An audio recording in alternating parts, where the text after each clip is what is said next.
I founded Granny Gothard's in 2012. We were based on a little farm in Somerset to start off with, and we made just about 10 flavours of ice cream for local restaurants.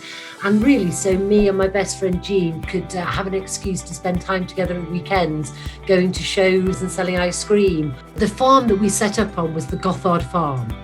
And Mr. and Mrs. Gothard had started to do some ice cream, and we actually bought a very sort of early stage business from them. So they'd actually got the name Granny Gothard's, and there's family reasons they decided they didn't want to proceed anymore and carry on with the business. We started to look to export to get rid of the seasonality that ice cream manufacturers go through. A lot of ice cream manufacturers just literally close their doors. My staff are my biggest asset. I just thought, I don't want them to stop working. I want to keep them going through the winter time. I thought Dubai would be a good market because 365 days a year sunshine, high net worth individuals looking for luxury products. I stalked a guy on LinkedIn.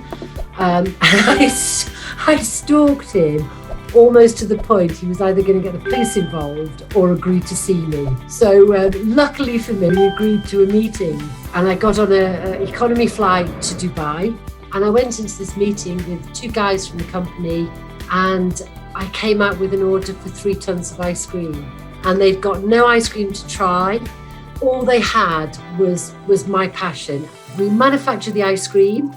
We sent it up to a frozen warehouse that's just up the road at Langdon's. And then when we've got 20 pallets or 40 pallets, like we've just done recently, we send in a reefer container, which is a refrigerated container, on the back of a lorry. That goes down to minus 23 degrees. We load the pallets into it, and then literally it goes down to whichever port it's leaving from. It gets put on one of those huge container ships that you see, hopefully plugged in, and then literally 3 weeks later it arrives in Dubai, it gets offloaded, it gets plugged in again, and it goes through to the distributor. The key to that is getting everything right before it goes on the pallet. So, you've got all your labelling right, you've got all your documentation, all your environmental health certificates are all done. My background is in finance. I'm actually a manufacturing accountant. So to move into ice cream production was totally new for me. But it was a challenge that, just was right time. And I just thought I wanted to do something different, and never really thought we would, get to where we are now, becoming an international ice cream supplier.